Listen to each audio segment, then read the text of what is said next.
You know what's not a new sin? Racism. Ecclesiastes reminds us there is nothing new under the sun, and racism definitely fits the bill here. And many of us don't tend to think about racism in the Bible. But hopefully through our study in Acts, you've picked up on it. The issue of race was huge for the early church. And as an issue, it at least sets the table for what we're going to look at today. Now, last time we saw that Paul cast out a demon who had been the source of a fairly lucrative fortune teller enterprise. Now, when her owners realized that their hope of making money was gone, they seized Paul and Silas and dragged them into the marketplace to face the authorities. They brought them before the magistrates. And notice the accusation made against them. These men are Jews and are throwing our city into an uproar by advocating customs unlawful for us Romans to accept or practice. Paul had simply cast out a demon.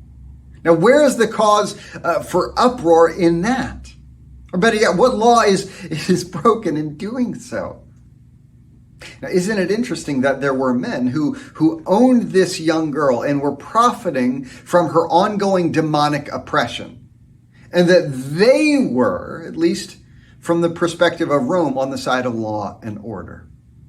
They were law-abiding, while Paul and Silas, who brought spiritual liberation in the name of Jesus, were on the side of chaos and disorder. But I've skipped over the first accusation, haven't I? The first accusation on which everything else is pegged is that these men were Jews.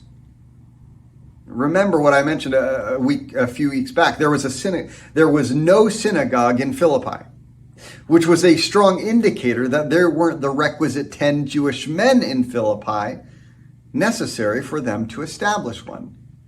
Now, as often as the case, as a tiny minority, these Jews were easy targets.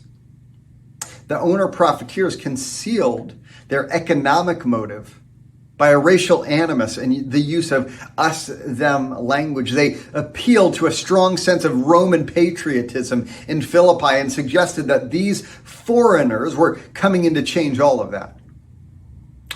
Nothing new under the sun, is there?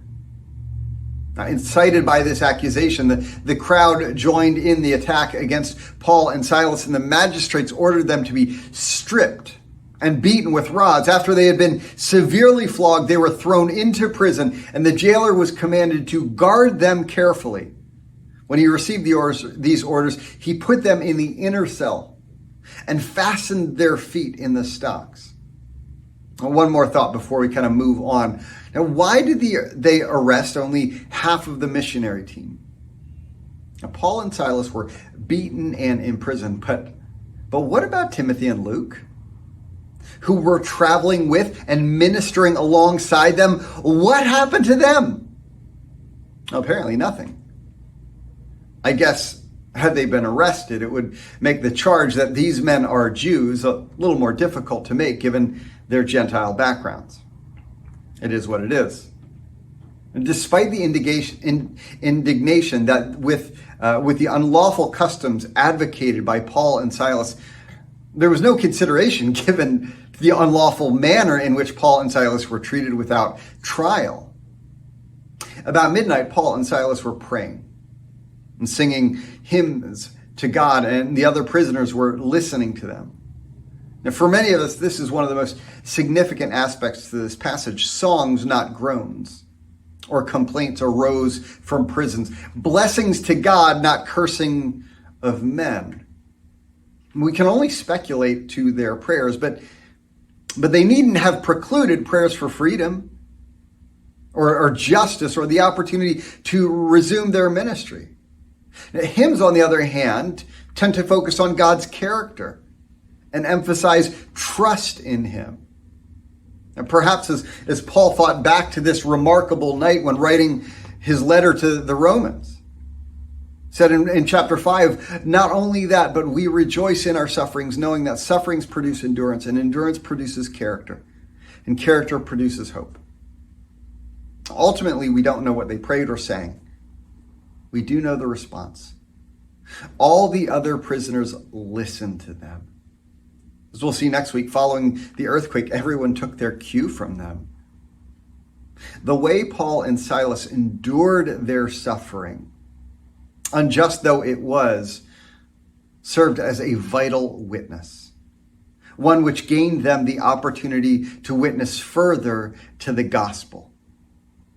The question this text provokes in us is that knowing that we are all going to face suffering at some point, will our response to suffering, the manner in which we face it, will it stand out from that of our unbelieving world?